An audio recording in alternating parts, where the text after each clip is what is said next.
सहकार आणि कॉर्पोरेट क्षेत्र यांची सांगड घालण्याची आजच्या काळात गरज तीव्रतेने भासते आहे. कारण आजचा तरुण हा सहकारामध्ये रुची ठेवत असला तरी त्याचा करिअर निवडण्यामध्ये कॉर्पोरेट क्षेत्राकडे बघण्याचा दृष्टिकोन हा सहकाराला मात देऊ शकतो.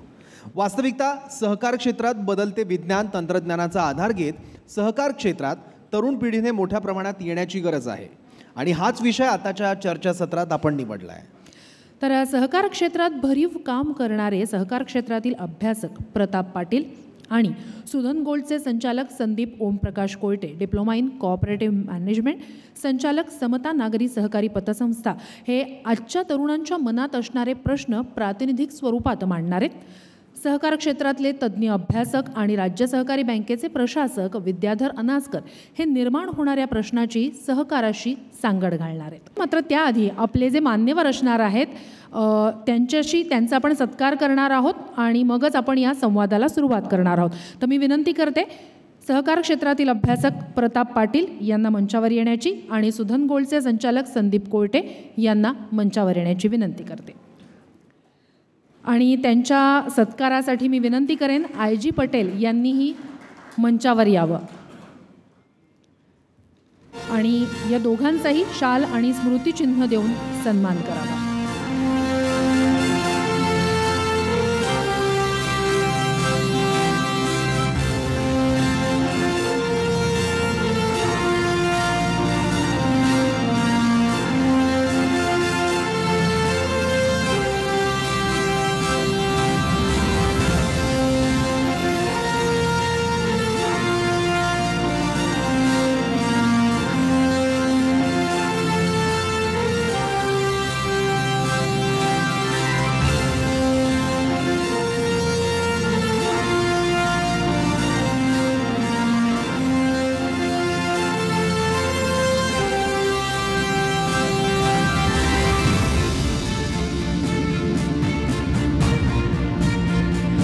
मी IG पटेल यांना विनंती करेन की त्यांनी स्थानापन्न व्हावं आणि संदीप कोयटे आणि प्रताप पाटील या दोघांनी स्थानापन्न व्हावं. आपण संवादाला सुरुवात करणार आहोतच आणि त्यासाठी मी राज्य सहकारी बँकेचे प्रशासक विद्याधर अनासकर यांनाही मंचावर येण्याची विनंती करते. आजचा विषय मला वाटतं सहकार आणि कॉर्पोरेट. सहकारातून कॉर्पोरेट का कॉर्पोरेटमधनं सहकार वाईस वर्ष पण होऊ शकतं. तर आत्ता विषय आपल्यापुढं आहे की जी युवा पिढी सहकारामध्ये नाही आहे आणि सहकारात युवा पिढी आवश्यक आहे. मगाशीच मी सांगितलं की भारतामध्ये हा युवकांचा देश म्हणून ओळखला जातो. सरासरी वय 29 आहे आणि असताना सहकारामध्ये युवकांना जे आकर्षण आहे एक कॉर्पोरेट जगताचं जे आकर्षण आहे तसं कॉर्पोरेट जगत जर आपण सहकारामध्ये आणलं तर निश्चितच युवकांना आपण सहकार क्षेत्राकडं ओढू शकतो किंवा त्यांना आकर्षित करू शकतो. यावर आपले काय विचार आहेत? नमस्कार. सर्वप्रथम मी TV9 मराठी न्यूज मीडियाचं खूप खूप आभार मानतो, या सहकार क्षेत्राच्याकडून आभार मानतो की त्यांनी सहकाराला पहिल्यांदा माझ्या मते कुठल्या इलेक्ट्रॉनिक मीडियानी पॉझिटिव्ह अँगलनी घेतला असेल. आत्तापर्यंत TV वर सहकार बघायचं म्हटलं तर बऱ्याचदा निगेटिव्ह अँगलनीच आम्हाला सहकार बघायला मिळतो, परंतु आज TV9मुळं आज संपूर्ण देशाला हा सहकार एक पॉझिटिव्ह अँगलने बघायला मिळणार आहे. सरांनी जो प्रश्न सांगितला मला याच्यात असं सांगावंसं वाटतं की तसं सहकार क्षेत्र महाराष्ट्रामध्ये जो काही आर्थिकमध्ये सहकार क्षेत्राची सुरुवात झाली साधारण ती 80च्या 90च्या दशकामध्ये महाराष्ट्रामध्ये मोठ्या प्रमाणात आर्थिक संस्था, पतसंस्था असतील, सहकारी बँका असतील यांची स्थापना व्हायला सुरुवात झाली आणि त्या दशकामध्येच महाराष्ट्रात मोठ्या प्रमाणात संस्था स्थापन पण झाल्या. आजचा आपण विचार केला तर या गोष्टीला जवळजवळ एक 35 ते 40-45 वर्षांचा अवधी लोटलेला आहे. ज्यावेळेस या संस्था स्थापन झाल्या त्यावेळेस त्या संस्थेचं उद्दिष्ट जे होतं ते स्थानिक ग्रामीण एरियातलं आर्थिक व्यवस्थेला कुठंतरी एक मदत करावी या दृष्टीने त्या संस्था स्थापन झाल्या. त्यावेळेस त्यांचं भागभांडवल असेल, त्यांचा व्यवसाय असेल, हा कुठेतरी एक 5 लाख, 10 लाख, 50 लाखांपर्यंत हा व्यवसाय होता. परंतु काळानुरूप जसं जसं 20 वर्ष झाले, 30 वर्ष झाले, 40 वर्ष झाले, 40 वर्षात ज्या संस्था 50 लाखाचा व्यवसाय करत होत्या त्या संस्था आता तब्बल 5,000 कोटी रुपयांचा व्यवसाय करायला लागल्यात. आणि मग ज्यावेळेस ती संस्था 50 लाखाची 5,000 कोटींवर पोहोचली आहे त्यावेळेस निश्चित प्रश्न तयार होतो की त्यावेळेस ज्या उद्देशाने ती संस्था स्थापन झाली होती की स्थानिक ग्रामीण भागाचा आर्थिक कुठेतरी मदत व्हावी, आता तो स्थानिक न राहता तो आता कुठेतरी राज्य पातळीवर तो विषय पोहोचलेला आहे.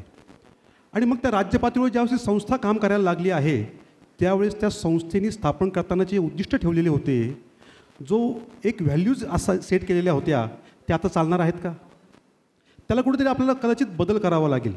त्यावेळेस त्या संचालकांचे ज्यांनी संस्था स्थापन केली त्यांच्या वयाचाही सर आपण विचार करायला पाहिजे. त्यावेळेस ते 35-40मध्ये असतील, जे आता 70, 75, 80मध्ये ते पोहोचलेले आहेत.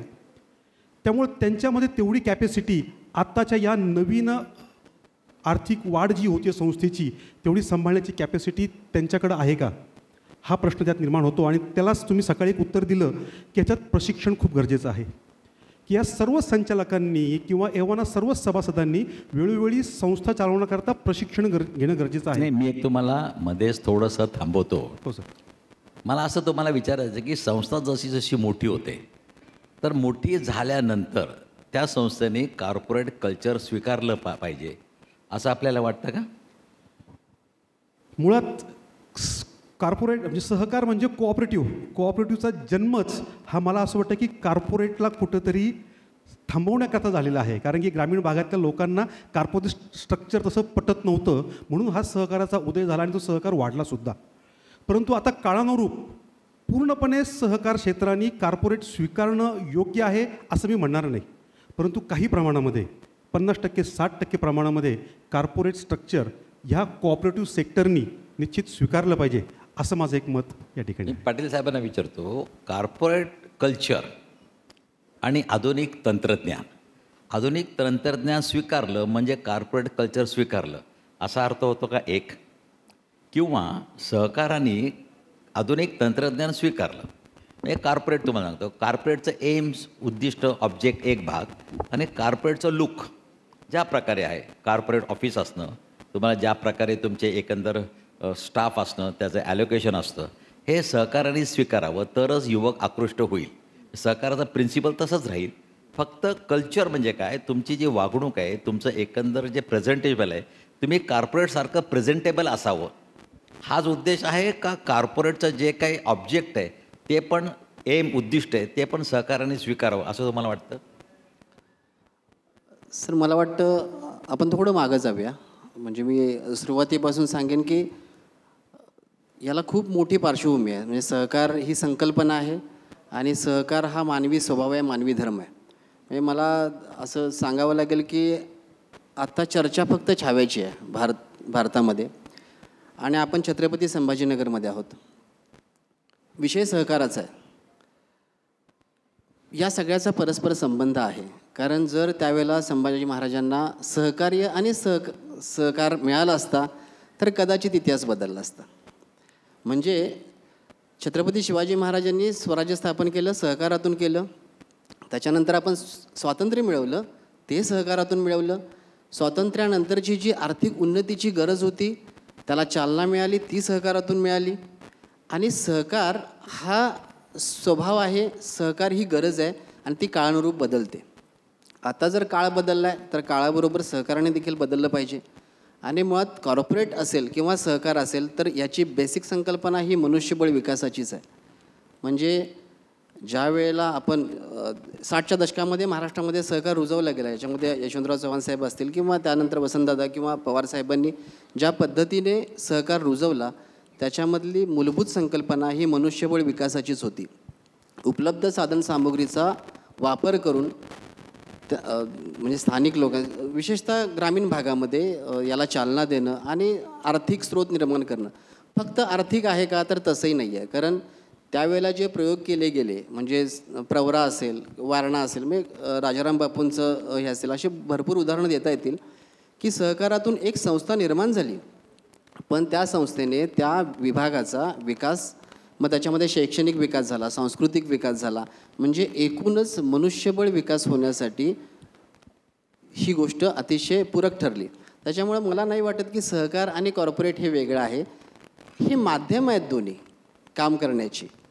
हां, सहकारामध्ये त्याच्या सभासदांचा विचार पहिल्यांदा केला जातो आणि कॉर्पोरेट सेक्टर हा नफ्याचा विचार पहिल्यांदा करतो. पण आत्ता जर काळानुरूप बदलायचं असेल सहकाराला, तर काही प्रमाणामध्ये ते कॉर्पोरेट कल्चर सहकारामध्ये येणं अतिशय गरजेचं आहे. आणि फक्त तंत्रज्ञान म्हणजे सहकार मॉडर्नाईज झाला असं नाही आहे. याच्यामध्ये मानसिकतेमधला बदल अतिशय महत्त्वाचा आहे. स्वीकारार्हता ही खूप महत्त्वाची आहे. कारण आता आपण सहकार क्षेत्रामध्ये बघतो, जसं सरांनी सांगितलं की अनेक वर्ष आता 80 आणि 75-80 वर्षाचे चेअरमन आहेत. त्याच्यामध्ये सहकारामध्ये अलीकडच्या काळामध्ये शिथिलता येण्याचं किंवा विकास थोडा खुंटण्याचं कारणच ते आहे की बदल स्वीकारलाच तयार नाही आहेत आपण.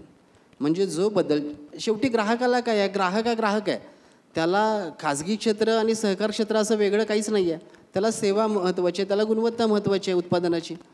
तो काय विचार करणार की मला जिथून मिळतं, जे चांगलं मिळतं ते मी स्वीकारणार. आधी तेच मी कोयटेंना विचारतो. बघा, तुम्ही एक सांगितलं की प्रायव्हेट सेक्टरमध्ये त्यांचा उद्देश मॅक्झिमम प्रॉफिट असतो. सहकार क्षेत्रामध्ये आपण कॉर्पोरेट सेक्टरची उद्दिष्ट स्वीकारत नाही आहे, आपण त्यांचं कल्चर स्वीकारतो आहे. तुम्ही म्हटलं की कल्चर म्हणजे एकंदर तुम्हाला माहिती आहे की राहणीमान त्यांचं जे काही हे असेल.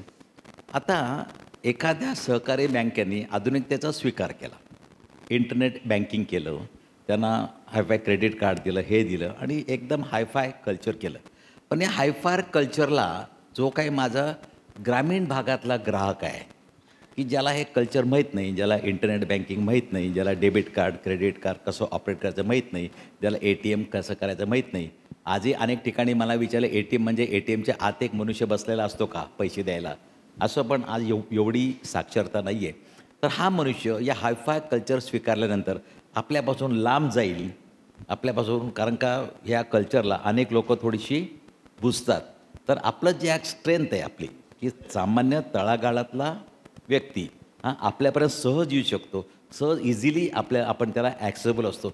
हा जो तळागाळातला मनुष्य तो आपल्यापासून कॉर्पोरेट कल्चर स्वीकारल्यामुळं थोडा लांब जाईल असं आपल्याला वाटतं का?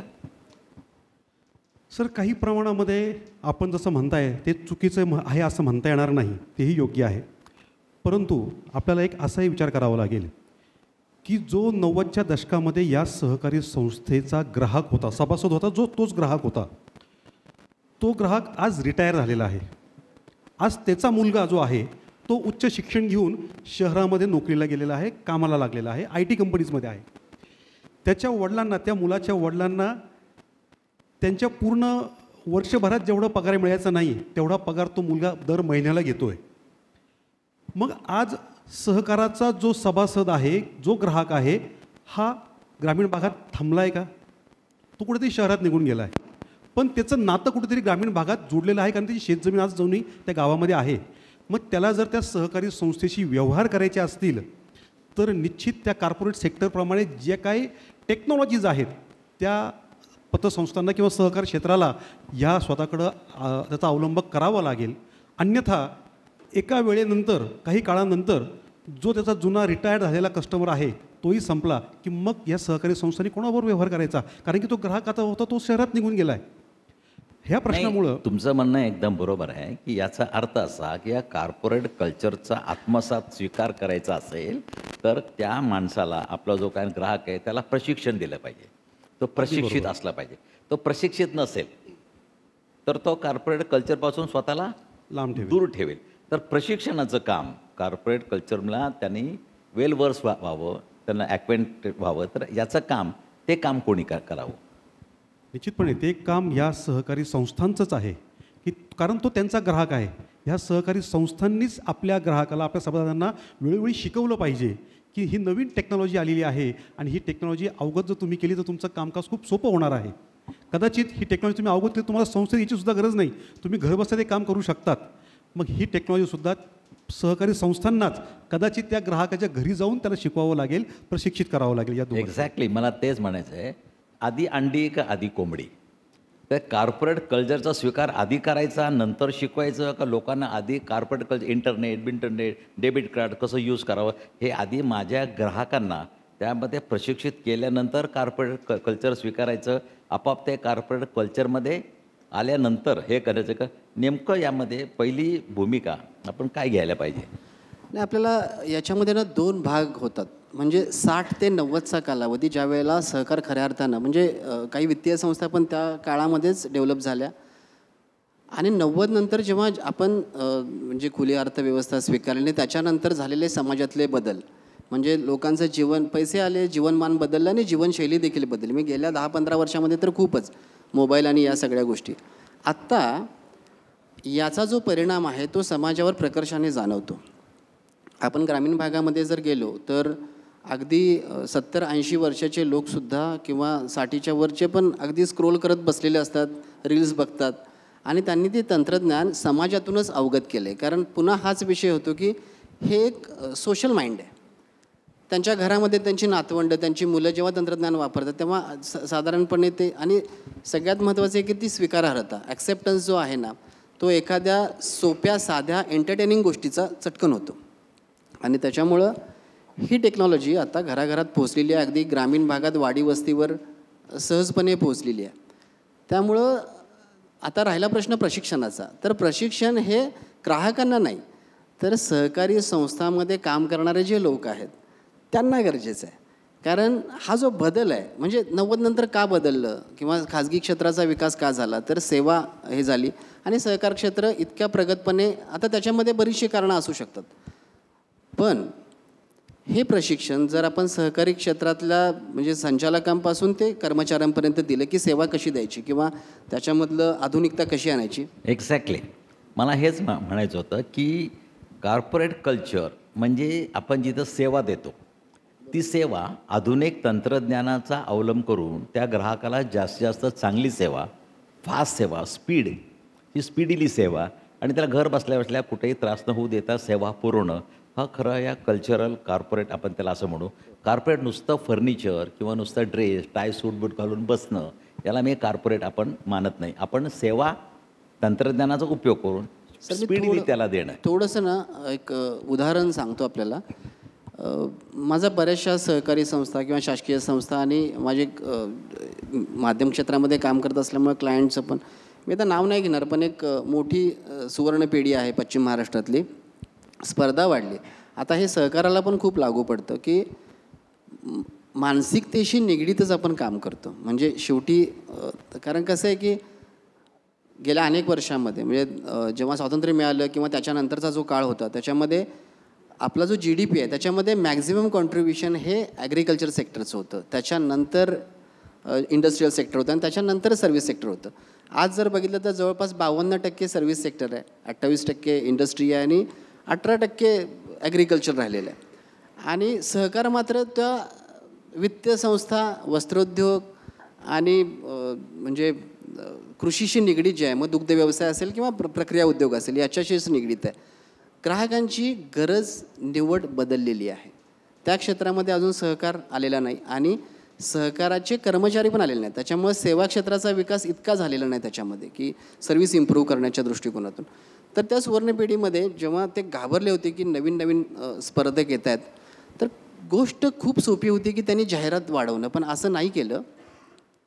तिथं येणारे दिवसभरामध्ये किती लोक येतात, त्यांच्या आवडीनिवडी काय आहेत, येणारा माणूस हा फक्त खरेदी करतो की चौकशी करून जातो. जर तो खरेदी करतो तर त्यांना कुठल्या बेसवरती खरेदी केली, नाही केली तर ती का नाही केली, आणि जे विक्रेते आहेत म्हणजे ते काउंटरला सेल्सला जी मुलं असतात तर ती कशा पद्धतीची सर्व्हिस देतात.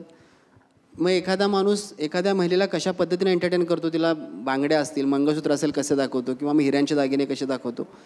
आम्ही त्याच्यामध्ये बदल केला, कर्मचाऱ्यांना प्रशिक्षण दिलं, त्यांच्याबरोबरची पुरुष मंडळी. एक्झॅक्टली मी मध्येच तुम्हाला पहिलं तुम्ही मुद्दा उपस्थित आहे अगदी बरोबर आहे. कर्मचाऱ्यांना प्रशिक्षण, मग कर्मचाऱ्यांना प्रशिक्षण देत असताना कॉर्पोरेट सेक्टरमध्ये ज्या प्रकारे कर्मचाऱ्यांची निवड होते आणि सहकार क्षेत्रामध्ये ज्या प्रकारे कर्मचाऱ्याची निवड होते यामध्ये जमीन आसमानचं अंतर आहे. तर सहकार क्षेत्राला सगळ्यात पहिल्यांदा कॉर्पोरेट कल्चर ज्या कर्मचाऱ्यांमध्ये मला बघायचं आहे त्याची निवड ही मेरिटवर आणि अत्युच्च स्ट्रॉंग लेवलला झाली पाहिजे. इथं सहकारामध्ये पहिला बदल तिथं केला गेला पाहिजे. यावर तुमचं काय मत आहे? अगदी योग्य आहे सर. म्हणजे आपण अगदी हेच बघितलं पाहिजे की आपण ज्यावेळेस कॉर्पोरेट सेक्टरकडे जायचं म्हणतो आत्तापर्यंत आपण जर सहकार बघितला तर हा सहकार हा व्यक्तिकेंद्रित झालेला आहे. त्या संस्थेचा चेअरमन कोण आहे किंवा संचालक कोण आहे त्याच्यावरच ती संस्था मोठी होत गेलेली आहे. आता ही वेळ आलेली आहे की आता हे व्यक्ती केंद्रित न होता आता हा वाढ संस्था केंद्रित झाली पाहिजे. आणि जर संस्था केंद्रित करायची असेल तर तिथलं संचालक मंडळ असेल किंवा तिथला स्टाफ असेल यांना उत्तम प्रशिक्षण देणं गरजेचं आहे. किंवा जसं तुम्ही आत्ता म्हटलात की त्यांची HR ची टीम, त्यांचं जे कर्मचारी त्यांच्याकडे जे घेतले जातात हे चांगल्या दर्जाचे कर्मचारी, प्रशिक्षित कर्मचारी की ज्यांना ऑलरेडी कॉर्पोरेट सेक्टरमध्ये काम करण्याचा अनुभव आहे, असे कर्मचारी सुरुवातीला या सहकार क्षेत्राला घ्यावे लागतील आणि ह्या बदलाला कुठेतरी हळूहळू सुरुवात करावी लागेल. हे असे कर्मचारी घ्यावे लागतील याचा अर्थ असा की आपलं जे सहकाराचं कल्चर आहे आत्ता 12 संचालक असते तर प्रत्येकाचा एक नातेवाईक आपल्या इथं घ्या, हे कल्चर आपल्याला बदलायला पाहिजे पहिली गोष्ट. अगदी योग्य. नाहीतर संचालकाचं काम काय, घरी म्हणतात तुम्ही एवढे संचालक आहात, माझ्या एका बायकोच्या बहिणीच्या मुलाला लावू शकत नाही तुम्ही.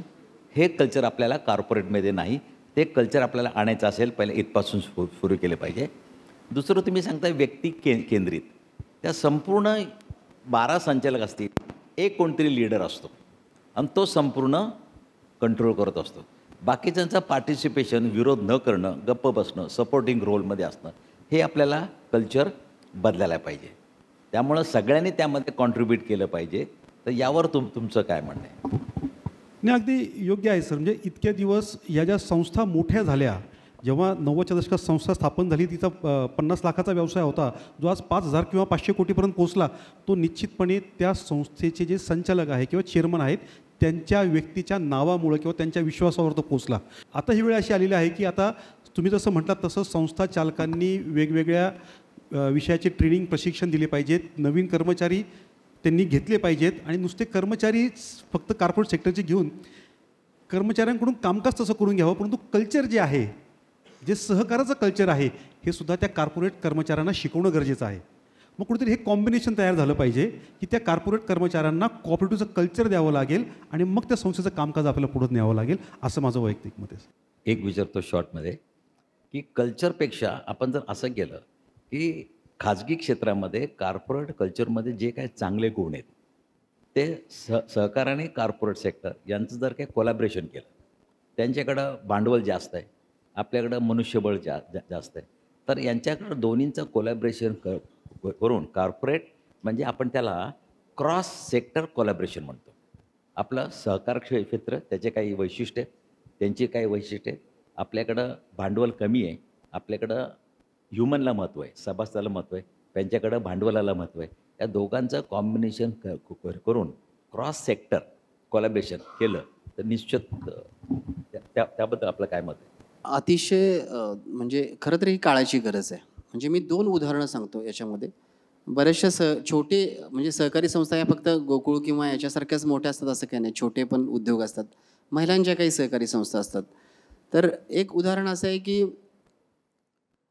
महिला साधारणपणे सणासुदीला छोटे मोठे व्यवसाय करतात, एकत्र त्यांच्या ज्या संस्था आहेत त्या. पण त्या स्पर्धा करू शकत नाहीत मोठ्या ब्रँडबरोबर, कारण त्यांच्याकडे तेवढं भांडवल नसतं मोठ्या प्रमाणामध्ये. अगदी फराळ जरी करायचा म्हटला तरी 200-250 रुपये किलो बाजारभाव आणि यांचा जो काही प्रोडक्शन कॉस्ट येते तीच तेवढी येते. मग त्यांनी नफा कुठून मिळवायचा? अशा वेळेला ती सहकारी संस्थांना जर बाहेरून प्रशिक्षण म्हणजे ती कॉस्ट कशी कमी करायची आणि भांडवल हे दोन्ही जर मिळालं तर दोघांचा पण फायदा होईल. आणि दुसरी सगळ्यात महत्त्वाची गोष्ट की राज्यातला जो दुग्ध व्यवसाय आहे, हा दुग्ध व्यवसाय कशामुळं अडचणीत, तालुका दूध संघ अडचणीत कशामुळे आले तर फ्लश पिरियडमध्ये जे दूध एक्स्ट्रा येतं त्याच्यावर ते प्रक्रिया करू शकत नाहीत. म्हणजे त्यांच्याकडे बटर प्लांट नाही आहे, पावडर प्लांट नाही आहे. मग पण मोठ्या दूध संघा गोकुळ किंवा वारणा असेल किंवा बाकी चित्रे असे मोठे ब्रँडकडे ही सगळी सुविधा उपलब्ध आहे. अशा वेळेला जर खाजगी क्षेत्राने ते एकत्र आले तर भांडवल, मार्केटिंग, ब्रँड पोझिशनिंग सगळ्या या गोष्टी एकत्र येऊन होऊ शकतात आणि हे खरं तर होणं गरजेचं आहे. हे थोडक्यात आपण याचा समाप असा करूया की सहकार क्षेत्राने आधुनिक तंत्रज्ञानाचा केलेला स्वीकार आणि आधुनिक तंत्रज्ञान वापरत असताना आपोआप फक्त कॉर्पोरेट क्षेत्रानेच आधुनिक तंत्रज्ञानाचा मक्ता घेतलेला नाही. आज काळाची गरज आहे. त्यामुळे सहकाराला त्या स्पर्धा जर करायची असेल या आधुनिक या कॉर्पोरेट कल्चरशी तर आपल्याला जे जे आवश्यक आहे त्याचा स्वीकार आपण केला पाहिजे. आणि त्याचा स्वीकार करत असतानाच आपल्या सभासदांना, ग्राहकांना पण ते तंत्रज्ञान त्यांनी कसं आत्मसात केलं पाहिजे याबद्दल ज्ञान द्यायची जबाबदारी आपली राहील. आणखी म्हणजे काही गोष्टी जसं आपण प्रशिक्षण हा एक महत्त्वाचा विषय आहे, तसे अजून एक 2 विषय मी सांगू इच्छितो. एक तर याच्याकडे व्यवसाय म्हणूनच बघतो आपण. फक्त आता पुन्हा तोच विषय की प्रशिक्षण वगैरे, पण त्याच्याबरोबर खाजगी सहकारी साखर कारखान्यांचं प्रॉफिट आणि सहकारी जे आहेत त्यांच्या प्रॉफिटमधला जो फरक आहे किंवा त्यांचा बघण्याचा जो दृष्टिकोन आहे, एक्सपान्शन आहे, त्याच्यामध्ये मॅक्झिमम जो आउटपुट घेणं आहे, तर हे तंत्रज्ञान त्याच्यामधलं एक्सपर्टाईज समजा सहकारी क्षेत्राला परवडत नसेल तर कॉमन एक्सपर्टाईज पण करू शकतो आपण. आणि ह्या सगळ्यामध्ये सगळ्यात महत्त्वाची गोष्ट आहे ना ती इच्छाशक्ती. मला ह्या म्हणजे राजकारण आणि हा वेगळा विषय, आपल्याला त्याच्यावर बोलायचं नाही आहे, पण राजकीय लोकांनी सहकार उभा केला आणि तो मोठाही केला, हे पण नाकारून चालणार नाही. आणि ते जे विजन आहे ना ते खूप महत्त्वाचं आहे. दुसरी महत्त्वाची गोष्ट की काळाबरोबर बदलत असताना ही काळाची गरज आहे की तुम्ही तुमचं ब्रँडिंग केलं पाहिजे. प्रशिक्षणावरचा खर्च, मार्केटिंगवरचा खर्च आणि जाहिरातीवरचा खर्च वाटत असेल तर आपण पुढं नाही जाणार. त्याला गुंतवणूक समजलं पाहिजे आणि ही गुंतवणूक उद्याच्या काळामध्ये उपयोगाला आहे, कारण माणसांच्या मधली गुंतवणूकच खूप महत्त्वाची आहे. तर आपल्या ब्रँडची, आपल्या संस्थेची जाहिरात असेल किंवा प्रशिक्षणावरचा झालेला खर्च आहे, हा निश्चितच येणाऱ्या काळामध्ये आपल्याला मोठा परतावा देणार आहे. हे पण आता सहकार क्षेत्रानं लक्षात ठेवलं पाहिजे. आणि खूप छान अर्थ आपण खूप छान एक्सप्लेन केलं. त्यामध्ये सगळ्यात महत्त्वाची गोष्ट सांगितली आपण, कॉर्पोरेटमध्ये जे फिनान्शियल डिसिप्लिन आहे, जो काही आर्थिक शिस्त आहे ती आपल्याला सहकारात आधी आणली पाहिजे. योग्य मेरिटचा स्टाफ भरती केली पाहिजे. संचालकांची जबाबदारी निश्चित कळली पाहिजे. जसं कॉर्पोरेटमध्ये सगळेजण एकत्रितपणे काम करतात तसंच आपल्याला काम केलं पाहिजे. त्यामुळे कॉर्पोरेट कल्चर म्हणजे तुम्ही छान सांगितलं, नुसतं आउटलुक नाही, नुसतं दिसणं नाही, प्रत्यक्ष कामाच्या रूपात त्याचं रूपांतर करणं. त्यामुळे याबद्दल सर अजून एक याच्यामध्ये काय आहे की आपण प्रत्येक वेळेला ना अनुदान, म्हणजे दोन गोष्टी आहेत, धोरण आणि योजना, याच्यामध्ये अतिशय फरक आहे. आपल्याला सहकारावर धोरणाची गरज आहे, योजनांची नाही. प्रत्येक वेळेला आपण काय करतो की कोणतीही शासकीय योजना ती इम्प्लिमेंट करणं आणि त्याला बूस्टर देणं. तर जर माझी मानसिकताच नाही आहे पैलवान होण्याची किंवा कसरत करण्याची, तर मी खुराक घेऊन करणार काय आहे? मी तो खुराक एकतर म्हणजे वापरणार नाही किंवा अयोग्य रीतीने वापरेन. त्याच्यामुळं ही मानसिकता निर्माण करण्यासाठीची जनजागृती आहे. किंवा जसं मगाच्या चर्चेमधून आलं की आपली सर त्याच्यावर चर्चा झाली की जनजागृती आणि सक्सेस स्टोरीज लोकांच्यापर्यंत पोहोचवणं, अगदी छोट्यातल्या छोट्या सहकारी संस्थेपर्यंत पासून. कारण ह्याच्यामध्ये गुजरातचा एक ब्रँड जो सहकारी आहे आणि तो संपूर्ण देशावर राज्य करतो, वाडी वस्तीपर्यंत पोहोचला आहे. त्यांची प्रॅक्टिस करण्याची पद्धत काय आहे, आणि छोटी एखादी संस्था म्हणजे अजून अशा भरपूर मानदेश फाउंडेशनसारख्या पण भरपूर संस्था आहेत सहकारी की ज्या सामाजिक क्षेत्रामध्ये काम करतात, तर त्यांनी रोजगार, स्वयंरोजगार चांगल्या पद्धतीने निर्माण केला आहे. या संस्थांची कार्यपद्धती ही लोकांपर्यंत पोहोचवणं. मी माध्यम क्षेत्रात काम करतो, मी असं नाही म्हणणार की ठीक आहे की बऱ्याचदा आमच्याकडून असं होतं की एखाद्या गोष्टीला खूप हवा दिली जाते, चुकीच्या, म्हणजे जी चुकीचं घडलेलं आहे ती जास्त दाखवली जाते. पण सहकार क्षेत्रानं पण त्यांच्या ज्या काही चांगल्या गोष्टी आहेत त्या घेऊन माध्यमांच्या समोर येणं आणि त्याच्यासाठी 2 पैसे खर्च झाले तर ते करण्याची मानसिकता ठेवणं गरजेचं आहे. जर आपण ती गोष्ट समोर सांगितलीच नाही तर लोकांना कळणार पण नाही. आणि सहकार क्षेत्र पहिल्यापासून अलिप्त राहिलेलं आहे या सगळ्या गोष्टींपासून. तर सहकार्याने सुद्धा आता कॉर्पोरेटप्रमाणे त्यांच्या मार्केटिंग आणि त्यांच्या चांगल्या गोष्टी सांगण्यासाठी पुढे यायला पाहिजे. नाही, अगदी बरोबर आहे. कोयटे साहेब, एक शेवटचा प्रश्न विचारतो की युवकांना आकर्षित करायचं असेल तर सहकाराने कॉर्पोरेट कल्चरचा आवश्यकतेनुसार जिथं आवश्यकता आहे तिथं उपयोग केला पाहिजे. आपला स्टाफ ट्रेंड केला पाहिजे, सेवा सुधारली पाहिजे. पण यामध्ये एक तुम्हाला जस्ट एक विचारतो, तुम्ही युवक आहात, या सगळ्या प्रत्येक या सहकारी संस्थांनी जसं महिलांकरता 2 जागा रिझर्व ठेवल्यात, महिलांकरता एक्सपर्ट करता 2 जागा रिझर्व ठेवल्यात, तर तुमच्या या प्रत्येक सहकारी संस्थेच्या संचालक मंडळावर युवकांसाठी एक 4 जागा 5 जागा रिझर्व असाव्यात असं तुम्हाला वाटतं का त्याच्याकरता? निश्चित वाटतं सर. अगदी तसं जर नाही केलं तर नवीन तरुण युवक हा सहकारामध्ये येणार कसा? त्यामुळे निश्चित टप्प्याटप्प्याने प्रत्येक संस्थेने आपल्या संचालक मंडळामध्ये युवकांना स्थान दिलंच पाहिजे. आत्ता ते स्थान नाही दिलं आणि काही एखादी घटना घडली तर त्या संस्थेवर संचालक म्हणून यायला कोणीही युवक तयार होणार नाही. त्यामुळे वेळच्या वेळीच आत्ताच युवकांना संधी देणं सहकारामध्ये ही वेळेची गरज आहे. मग आपण या सहकार चळवळीमध्ये नेतृत्व करत असताना काकांना मी सांगेल खास करून, एका बँकेने परवाच एक निर्णय घेतला की दरवर्षी त्यांच्या बँकेमध्ये 50% लोक युवक असतील त्यांच्या संचालक मंडळामध्ये, असा त्या बँकेने निर्णय घेतला. तसं आपण हळूहळू या युवकांना आकर्षित करायचं असेल तर कॉर्पोरेट कल्चर, फास्ट सुविधा, आधुनिक तंत्रज्ञानाचा वापर आणि संचालक मंडळामध्ये जे नियंत्रण करतात त्यामध्ये युवकांसाठी स्पेशल काही जागा रिझर्व ठेवणं, या सगळ्याचं एकत्रीकरण केलं तर मला असं वाटतं की तुम्ही जसं म्हणता त्याप्रमाणे निश्चितच होईल. याच्यामध्ये काय आहे, सहकाराचं जे 80% सहकार ग्रामीण भागामध्ये, मग तो पाणी पुरवठा संस्थांपासून ते पतसंस्था असतील, विकास सोसायटी या सगळ्यामधून कोणतीही क्रेज शहरातून गावाकडे जाते. अलीकडच्या काळामध्ये शहरातल्या युवकांना याच्याकडे आकर्षित करण्यासाठी स्टार्टअप असेल किंवा बाकी हे जे काही आधुनिक व्यवसाय आहेत, मी पुन्हा म्हणेन की सेवा क्षेत्रामध्ये खूप मोठी संधी आहे, ती शहरामध्ये आहे. तर मग अशा वेळेला जर युवकांना आकर्षित करायचं असेल तर त्यांच्या आवडीचे व्यवसाय त्यांच्या भाषेमध्ये त्यांच्यापर्यंत पोहोचवणं आणि सहकारामध्ये, म्हणजे स्टार्टअप आता आपण विचार करतो तो वेगळ्या माध्यमातून करतो, पण सहकारातून का नाही उभं राहणार त्याचाही विचार व्हायला पाहिजे. बँकांनी त्याच्यासाठी पुढाकार घेतला पाहिजे आणि सरकारने सहकार कायद्यामध्ये तशा पद्धतीचे सकारात्मक बदल करणं पण गरजेचं आहे की जिथं तरुण आकर्षित होतील. आज जर मला एखादी गोष्ट करायची असेल आणि मला कंप्लायन्सेस खूप आहेत तर मी नाही करणार. मी त्यांच्याच विचारात धरून फक्त थोडंसं पुढे नेतो की त्यांचं म्हणणं अगदी योग्य आहे की हे नवीन स्टार्टअप्स आले तर युवकसुद्धा आकर्षित होतील. त्याच धर्तीवर आम्हीसुद्धा सुधन गोल्ड लोन हे जे ग्रामीण भागामधील फक्त सहकार क्षेत्राकरता काम करणारं स्टार्टअप आम्ही 3 वर्षापूर्वी सुरू केलं आणि ग्रामीण भागातल्याच युवकांनी एकत्र येऊन तब्बल 3,000 कोटी रुपयांचा व्यवसाय हा सहकार क्षेत्रामध्ये करून दाखवला. आणि त्याच्यामुळंच आज ग्रामीण भागामध्ये सुद्धा सहकार क्षेत्रामध्ये एक ॲट्रॅक्शन तयार झालं आहे की हे युवकसुद्धा येऊन सहकार कधी करू शकतात, तर आम्हीसुद्धा करू शकतो का. अशाच प्रकारचे वेगवेगळे स्टार्टअपसुद्धा सहकार क्षेत्रामध्ये सुरू होणं अत्यंत गरजेचं आहे. खूप छान.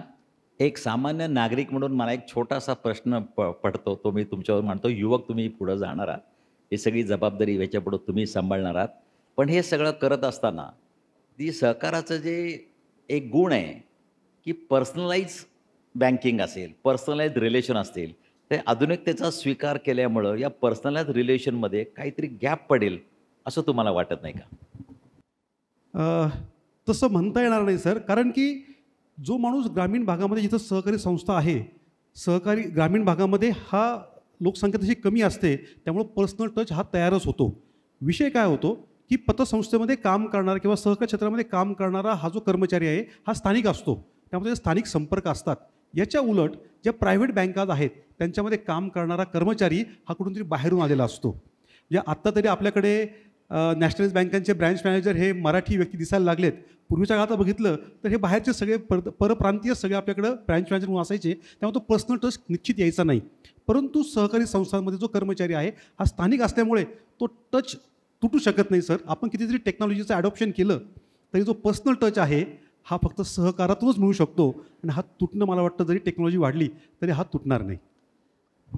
सर अगदी बँकिंग सेक्टर संदर्भात जर बोलायचं झालं ना तर बऱ्याचशा प्रायव्हेट बँकांची टेक्नॉलॉजी खूप सुपिरियर आहे. म्हणजे ATM मधून पैसे येतात त्याच वेळेला मोबाईलवर SMS येतो. इतकं आता आधुनिक झालेलं आहे सगळं नेट बँकिंग. असं असलं तरी सहकारी बँका आजही तग धरून आहेत ते त्यांच्या सेवेवर आणि त्यांचा पर्सनल टच आहे. मी एका बँकेचा सल्लागार होतो, तिथं आम्हाला FDसाठी प्रॉब्लेम येत होता, तेव्हा आम्ही कासा डिपॉझिट्स वाढवली, अकाउंट्स वाढवले आणि तिथं उद्योजकांशी असेल किंवा पर्सनल टच तो राहिला. म्हणजे असं नाही आहे की तंत्रज्ञानामुळं पर्सनल टच कधीच हरवत नाही. शेवटी तंत्रज्ञान कितीही मोठं झालं तरी देखील आज ऑनलाईन खरेदी काही दिवस क्रेज राहिली, त्याच्यानंतर तो फॅब्रिकचा टच, ते घेण्याचा आनंद बाजारात जाऊनच घ्यावा लागतो. तसं कोणत्या ना कोणत्या कारणासाठी लोकांना बँकेत जायला पण आवडतं आणि येतात. हे पुन्हा याच्यावरच आहे की तिथला कर्मचारी आणि त्या बँकेचे संचालक किती छान सर्व्हिस देतात. बऱ्याचदा मी या भागातून चाललो होतो आणि सहज भेट द्यायला आलो आहे असं म्हणणारे पण ग्राहक बँकेत आहेत आणि हा खरं तर सहकाराचा विजय आहे. खूप छान. मला असं वाटतं अत्यंत महत्त्वाचा विषय, कारण का सहकाराची प्रिन्सिपल शाबूत ठेवून कॉर्पोरेट कल्चरचा स्वीकार करत या स्पर्धेच्या युगामध्ये त्या खाजगी क्षेत्राला एक कॉम्पिटिशन तयार होत असतानाच सहकाराचं प्रिन्सिपल मात्र आपल्याला सोडायचं नाही. ते प्रिन्सिपल तत्त्व तशीच अबाधित ठेवून अत्यंत महत्त्वाचा खरं नवीन विषय होता. तुम्ही दोघं तरुण आहात, यंग आहात आणि तुमची दृष्टी या सहकाराकडं बघायची निश्चितच आम्हा सगळ्या रिटायर्ड होत असलेल्या लोकांना एक मार्गदर्शक ठरेल. 100% पुढच्या वेळी सहकार याच्यापेक्षा जास्त वेगाने जाईल आणि तुम्ही तसं म्हणता नीडी पर्सनपर्यंत आधुनिकतेचा तंत्रज्ञानाचा वापर करून आपण जास्तीत जास्त पोचू असा विश्वास या प्रसंगी व्यक्त करतो. तुम्ही दोघं आलात, अत्यंत चांगल्या प्रकारे आपले विचार कॉन्ट्रीब्यूट केले, त्याबद्दल TV9च्या वतीने मी तुमचं मनपूर्वक अभिनंदन करतो. थँक्यू. धन्यवाद. धन्यवाद. TV9 जो काय कॉर्पोरेट समिती आज अत्यंत चांगल्या प्रकारे सहकाराचं एक आपण त्याला म्हणतो की एक संपूर्ण एक चर्चा करत असताना शेती असेल, कृषी असेल, नंतर बँका असतील, पतसंस्था असतील, अत्यंत चांगल्या प्रकारे चर्चा घडवून या संपूर्ण या सहकाराच्या क्षेत्राला योग्य ती दिशा दाखवायचं खूप एक महत्त्वाचं काम केलं आहे. आपण सगळेजण या चर्चासत्राला उपस्थित राहिलात आणि आपले खास करून या यंग पिढीचे मला खूप आभार मानायचे आहेत. कारण यंग पिढीने एक नवीन दिशा दाखवायचा प्रयत्न केला. त्यांच्या बोलण्यामध्ये याच्या पुढं असं आलं की सहकार क्षेत्र आणि तुमचं खाजगी तर त्यांचं एकत्रीकरण तुम्ही करा. त्यामुळे सगळ्यांचे उपस्थितांचे आभार मानतो.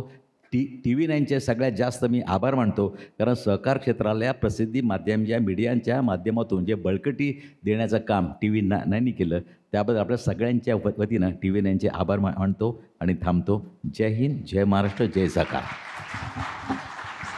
तर TV9नं आयोजित केलेल्या कोऑपरेटिव्ह समिट या सहकारातून समृद्धी या कार्यक्रमाची आज इथेच सांगता होते.